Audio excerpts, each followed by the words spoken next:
Lo dijo en la primera hora. Recibimos en nuestra mesa de trabajo a Víctor Cabezas Albán. Víctor es el autor de este libro que está en mi mano, que es este de acá. Leyes y leyendas, 7 juicios que cambiaron la historia. Víctor, qué gusto, bienvenido. ¿Cómo vamos? Qué gusto, Fabricio, y pues a tu audiencia, un buen día. Gracias. Víctor es abogado y profesor de Derecho por la Universidad de San Francisco de Quito. Ha estudiado en la Universidad de los Andes y en la Universidad Externado de Colombia en Bogotá. Y es candidato hoy a doctor en Derecho por la Escuela de Leyes de la Universidad de Pensilvania e investigador e instructor de la Escuela de Negocios de Wharton. Colabora con Diario El Expertador de Colombia. ¿En qué consiste este libro? Leyes y leyendas, 7 juicios que cambiaron la historia. Víctor. Pues Fabricio, primero mil gracias por la invitación. Digamos, yo soy abogado y desde muy chico me di cuenta que los expedientes esconden grandes historias. El problema es que como tú, digamos, periodista que ha cubierto temas pues judiciales, me imagino que en innumerables ocasiones, pues tú lo sabes, el lenguaje jurídico, pues los tecnicismos, pero además muy complejo, pero además lo pesado que es el expediente judicial. Es pesado y el lenguaje además cambiante, ¿no? Es además cambiante, sí. Pero además tú puedes tener un expediente judicial que tenga 10,000 páginas y de las 10,000 en realidad el meollo de la historia está en 200, entonces es difícil encontrarlo. Pero digamos, en general, digamos, hay una prosa judicial muy interesante detrás de los expedientes. Yo me di cuenta de eso desde que entré a la Escuela de Derecho hace ya varios años. Y entonces ahora que estuve en mi año de doctorado, dije, tengo que hacerlo. Entonces escogí 7 grandes juicios de la historia, o sea, 7 juicios que cambiaron de muchas formas pues el curso de la historia, y me leí los expedientes, pero encontré también, yo también tengo formación como periodista, encontré los personajes, los misterios, las curiosidades que también están en esos juicios. Digamos, eran juicios tan importantes que generaron una serie de pasiones, y entonces los transformé en crónicas narrativas, crónicas que cualquier persona puede leer. No necesitas ser abogado, por supuesto que no, pues necesitas simplemente ser una persona curiosa, tener 45 minutos. Son 7 crónicas en total de 7 juicios que cambiaron la historia, y están hechos para, 1, entretener, 2, un poco sí darnos una ilustración de un momento histórico crítico, y lo tercero, lo más importante, es pasar un buen momento. Ya, pero esos 7 juicios son en el Ecuador ¿o en dónde? No, verás, son 7 juicios que han cambiado la historia mundial. Mundial, correcto. Hay uno que es ecuatoriano, que tú lo debes conocer bastante bien, que es el caso Chevron contra Ecuador. ¿Cómo no? Mira que Ese tuvo una connotación planetaria, sin duda. Hasta el sol de hoy. De hecho, la presentación de Roger Waters en el estadio Atahualpa volvió a revivir el tema de Chevron. Mira tú. Gracias por el dato. No lo sabía. Mira que yo estudié una maestría en Penn, en la Universidad de Pensilvania, y en mi primera clase de Derecho Internacional, lo típico que te preguntan, ¿usted de dónde es, señor? Presentes, etcétera. Entonces yo dije, alcé la mano y dije, mira, yo soy Víctor y yo vengo de Ecuador. Y toda esa aula se regresó a verme y empezó a preguntarme Ecuador, oye, Lago Agrio, y Sucumbíos y Chevron. Entonces, toda una clase estaba no solo ilustrada, sino media apasionada por el caso Chevron, lo habían estudiado, etcétera. Y yo algo sabía del caso, pero digamos un conocimiento bastante superficial. Entonces, casi que el meterme en el caso y contar la historia, que esta historia, Fabricio, tiene todo.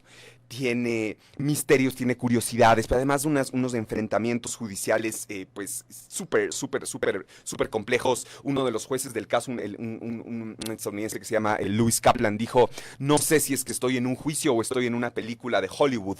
¿Dónde están las cámaras? Porque esto está demasiado cinematográfico. Y entonces, al ver que tanta gente y sobre todo tantos abogados y abogadas estudian este caso en el extranjero, me parecía casi una vergüenza que un ecuatoriano medianamente bueno como yo creo que soy no sepa del caso. Entonces está también narrada esa, que es una crónica tan apasionante pero también bastante dolorosa. A ver, ¿qué cuentas ahí en esa narrativa de ese juicio ecuatoriano que tuvo connotación mundial, el caso Chevron? La historia completa, desde bueno, en realidad empieza con Steve Donziger, que fue el abogado del caso, un americano, un estadounidense, graduado en Harvard con todos los honores, etcétera, pero colega de pupitre de Barack Obama, entonces empiezo contando la historia de cómo él llega a acercarse a este caso. Entonces es una historia fascinante porque él se encuentra con un ecuatoriano que había huido del Ecuador en los años, no sé si 50 o 60, el hijo del expresidente, no sé si llegó a ser presidente por 3 o 4 días, el expresidente Neptalí Bonifaz.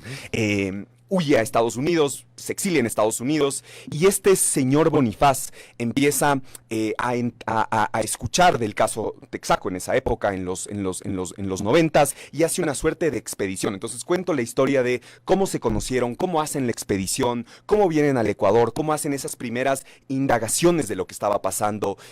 Pues Sucumbíos de Lago Agrio en esa época tenía una huella de contaminación brutal, terrible. Cómo empiezan a construir la evidencia, cómo presentan el primer caso en Estados Unidos,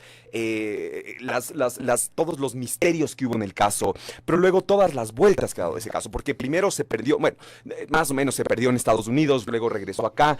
Aquí en el Ecuador tenemos uno de los récords de una de las sentencias más cuantiosas jamás dictadas en la historia mundial. La de la Corte de Sucumbíos. La de la Corte de Sucumbíos, Fabricio, $18,000 millones. ¿Puedes creer? $18,000 millones es lo que ordenó al final la Corte pagar, que después, se supo que había incidencia de corrupción terrible. Digamos, al final en la justicia estadounidense se declaró que el juez no había redactado la sentencia, sino que había un fantasma que la redactó. En fin, todo eso hasta la incursión del expresidente Correa, que como probablemente ustedes recuerdan, en las sabatinas teníamos la mano sucia de Chevron y todo el espaldarazo que le da Correa a ese caso, tratando de un poco equiparar o equilibrar las fuerzas de la gran petrolera con los ecuatorianos, los indígenas amazónicos, pero que al final nos salió el tiro por la culata, porque eso en cortes internacionales, pues un arbitraje internacional dijo, oiga, si el propio presidente está haciéndole barra a los demandantes, ¿qué aspiración de independencia, de imparcialidad puede tener la compañía en el Ecuador? Y eso fue, entre muchos otros motivos, lo que al final fue la tragedia, que es que nosotros recibimos la contaminación, nosotros recibimos esos estragos. Digo nosotros, yo no lo he padecido, pero digamos nosotros como país,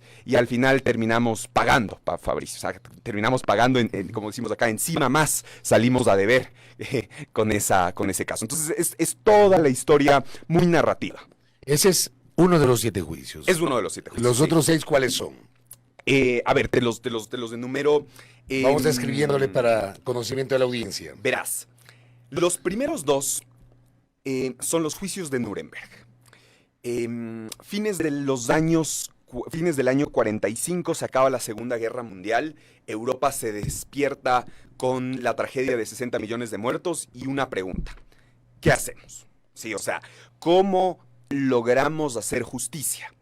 60 millones de muertos, el Holocausto, además un genocidio contra la población homosexual, contra los soviéticos, o sea, un desastre.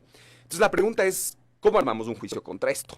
Entonces lo primero es, mira que Churchill, el ex primer ministro británico, decía, nada de juicios, fusilamiento, señores. O sea, aquí vamos a escoger a todos los que podamos fusilar y todos estos señores, directo, nada de juicios.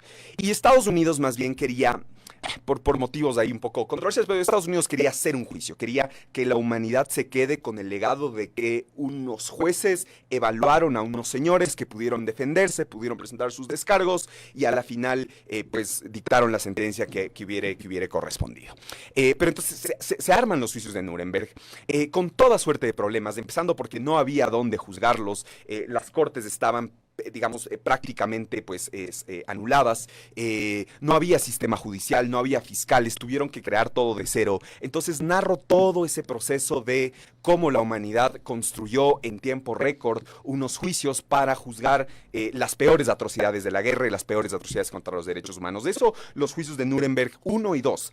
Más o menos todos hemos escuchado de los juicios de Nuremberg, esos son los primeros. Pero hay unos segundos juicios de Nuremberg más desconocidos, en mi juicio mucho más interesantes, en los que se juzga a personas más insospechadas. Por ejemplo, se juzga a los industriales, empresarios que se beneficiaron y que lucraron y que además viabilizaron la guerra a partir de sus empresas, de sus industrias de electricidad, de sus industrias químicas, de sus industrias de producción de armas, etc. Entonces hace un juicio contra los empresarios, juicio contra los jueces, las personas que viabilizaron esto judicialmente.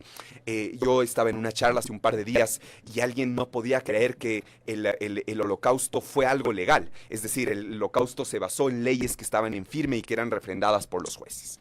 Eso en cuanto a los juicios de Nuremberg. Luego están, bueno, pues el juicio de Chevron que ya te he contado. Está un juicio fantástico contra Oscar Wilde. Wilde era un dramaturgo, escritor inglés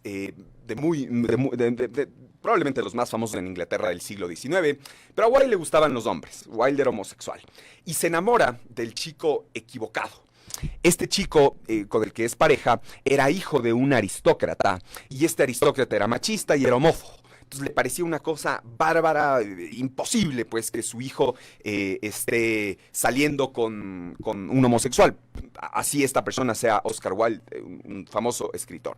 Entonces, este señor invierte no sabes cuántos recursos, contrata investigadores, va por toda Europa tratando de encontrar personas con las que Wilde haya tenido relaciones sentimentales y relaciones sexuales, y luego se inicia un juicio en el que él le acusa de sodomita a Oscar Wilde. Y a partir de un juicio de sodomía, que en esa época era penado con cárcel en Inglaterra, inicia uno de los juicios más impresionantes de la historia, porque además es un juicio donde los deseos de una persona se ponen en vilo, qué te gusta y qué no te gusta, sexualmente, pero también Wilde, que era el gran dramaturgo, uno de los grandes dramaturgos de la Inglaterra de la época, es el que hace su defensa en buena parte. Entonces es un juicio fantástico porque él, que era un tipo además sagaz, muy letrado, muy chistoso, hace su defensa y es fantástico. A la final eso pues acaba en tragedia, se suicida Wilde, y es como la tragedia en general del juicio. Y el último son los juicios del ron cubano, Fabricio. En el año 60, pues después de la Revolución Cubana, se hacen una serie de expropiaciones en Cuba. Como probablemente tu audiencia ha escuchado, en Cuba, antes de la Revolución Cubana, Cuba era un lugar donde los americanos invertían enormes cantidades de dinero. O sea, era básicamente el patio trasero de Estados Unidos. Y entonces había dos grandes casas de ron que probablemente en algún momento has disfrutado, tu audiencia lo ha hecho: Habana Club y Bacardí. Ambas dos casas de ron históricas cubanas que fueron expropiadas de un día a otro. O sea, en el 60 se salían en los periódicos unas listas que decía: señores, lista de las compañías que pertenecen ahora pues al pueblo cubano. Un día salió Habana Club y el otro día salió Bacardí. 30 años después, en los 90s, se unen los herederos de esto. O sea, están en Miami. Los Bacardí lograron rescatar su marca, lograron posicionarse en Puerto Rico. Hoy es la segunda o tercera casa de licores del mundo. Entonces, en los 90, un Bacardí se encuentra con una rechavala, que eran la familia dueña de Habana Club, y le dice: oye, ¿qué pasó con Habana Club? No, pues obviamente me expropiaron y ahora se vende al bloque soviético el ron. Y él le dice: demandemos. Recuperemos tu marca y hagámosla parte de un gran emporio de ron. E inicia, Fabricio, un juicio espectacular en Miami, aparte en el paraíso tropical del capitalismo gringo, un juicio contra Fidel Castro, contra el gobierno cubano, para recuperar la propiedad de Habana, la propiedad intelectual y los derechos marcarios de Habana Club en Estados Unidos. Y Fidel Castro, que además era un tipo sagaz, obstinado, que le encantaba el enfrentamiento con Estados Unidos, se mete en ese juicio.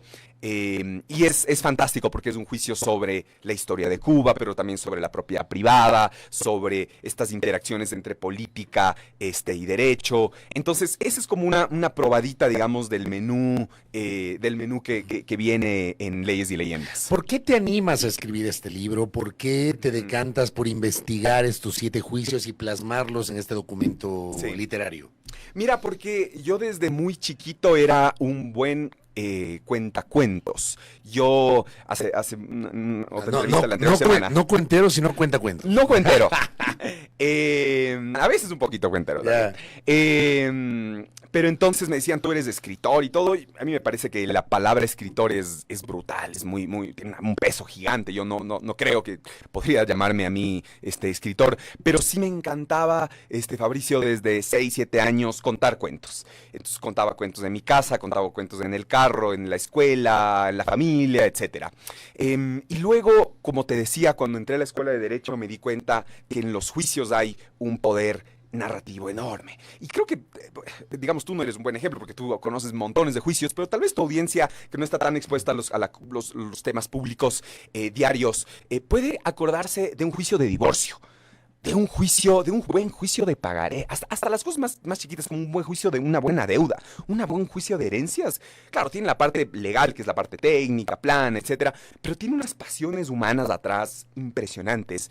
Y un poco la literatura se nutre también de eso y es un reflejo de eso. Entonces es, primero, digamos, mi vocación como cuentacuentos, luego que yo creo que los juicios esconden buenas historias, y lo tercero es que yo creo que el derecho en general influencia nuestra vida de una forma mucho más intensa de lo que nosotros pensamos. ¿Dónde se puede obtener el libro? Y además aquí hay una pregunta, antes de que me digas dónde. Le envío un abrazo a mi colega Cristian Salinas, que me pide que te traslade la siguiente inquietud. Pregunta si el libro... ¿Dónde está el mensaje? Aquí está el mensaje de Cristian. A ver, aquí lo tengo. Dice, si el libro puede ser susceptible de transformarse a formato accesible para personas con discapacidad visual. ¡Wow! Absolutamente sí. Gracias, Cristian, por la pregunta. Y, digamos, para mí no es solo una pregunta, sino es casi un compromiso. Sí. Absolutamente, sí. Esto fue publicado por Editorial Planeta en Colombia. Y estamos, como uno de mis obsesiones el siguiente año, a mí me encanta la radio, tengo unas conexiones, digamos, emocionales muy fuertes con los micrófonos y con estas ondas. A mí me encantaría que esto sea un podcast. Está en manos de la editorial, pero absolutamente sí. Correcto. ¿Y dónde lo encontramos? A ver, está en todas las librerías. Si ustedes van a, no sé si puedo decir nombres, pero en general en todas las librerías, nomás, no española, librería española, Mr. Books, claro. Pueden buscarlo en línea, les llega directamente a su casa en 3 o 4 días. Es Leyes y Leyendas, 7 juicios que cambiaron la historia de... bueno, yo soy el autor, Víctor Cabezas, y la editorial es de Editorial Planeta. Correcto, ya lo vamos a leer. Y ya la doctora Melania Carrión me escribió y me dijo que le preste. Claro que le voy a prestar a la doctora Carrión. Mejor no le prestemos. Muchas gracias. Mejor que lo compre. Por favor. Gracias, Víctor. Gracias, Fabricio, qué honor. Muy amable. Gracias a Víctor Cabezas Albán, que nos ha presentado su obra Leyes y Leyendas, 7 juicios que cambiaron la historia. Material interesantísimo para revisar estos 7 juicios a nivel planetario. Primera plana. Todas las noticias, todas las voces.